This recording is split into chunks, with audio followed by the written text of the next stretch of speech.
Welcome back. Today we're going to talk a little bit about direct instruction. The kids use direct instruction 2 different times during the day. The first time they use direct instruction is during free play. I pull them over at least once a week, some of the kids twice a week during free play, and we work on individual skills and individual goals. And then the other time they come over once a day during our learning rotations. All the kids break up into groups of 2 and 3. Sometimes they're a one-on-one group, one staff person to one child. It just depends on their level. And we rotate through different centers. And at that time, they come over to direct instruction as part of that center. So I'm just going to share a little bit about how direct instruction works. In past blogs, I've shared that we do a lot of task boxes, and this is where our task box system is. All of these numbered boxes have tasks in them. And this isn't where we store our tasks. We actually store them on the back wall, and there's some video footage of that. Actually, some pictures of that on other blogs that I'll link you to later. But what we do is these are just the tasks we're working on for today. And so right here I have all the student names and I have all of the numbers that they're going to work on, and we work through those tasks, and then when they're done with their tasks it's time to move on to a different center.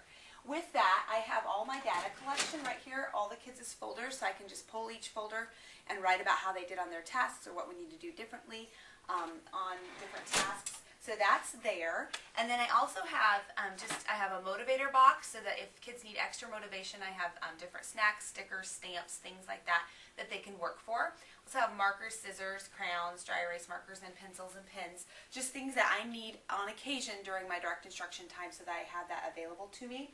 I often stick the folders of the children I'm going to work with for that day up here during the free play time. And then during direct instruction I can pull anybody's folder if I need to as well. And a new feature we added was just using binders. Every child has a binder, and what we do is we just pull the binder out and then they work on the items in that book. For example, they may have to spell their name with Velcro name tiles, and then they may work on other dry erase worksheets. And the idea behind this is that we want them to work on in-seat behavior and being on task, doing a worksheet. Because what I'm finding as my own son's in kindergarten is there's a lot of worksheets in kindergarten. So just by doing task boxes, they won't get what they need. So we need to practice worksheets. But if I were to make a copy of a worksheet for every day for every child, we would have to make a lot of copies. And so this saves copies because we put them in slicker sheets and then they dry erase on them.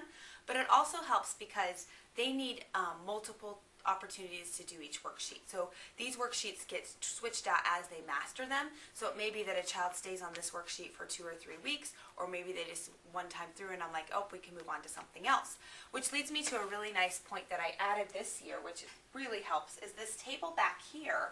I actually have my masters for every worksheet, so I can switch them out in a moment's notice. When we're working on a skill, I can say, oh, that child has mastered that, let's move on to another one. And you'll see on this post as well just where I get those worksheets, and some of the worksheets are errorless learning worksheets that I've created on Boardmaker, so you can have access to those as well.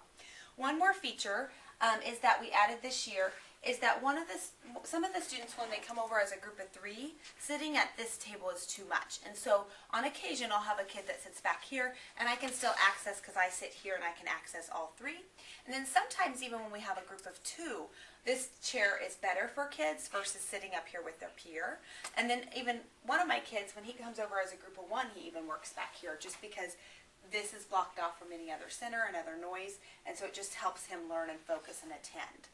So that's what direct instruction looks like, and you can click onto the other 2 video clips and see how it looks for 2 different kids. I'm going to use my own children to show you how it looks for 2 different levels of kids.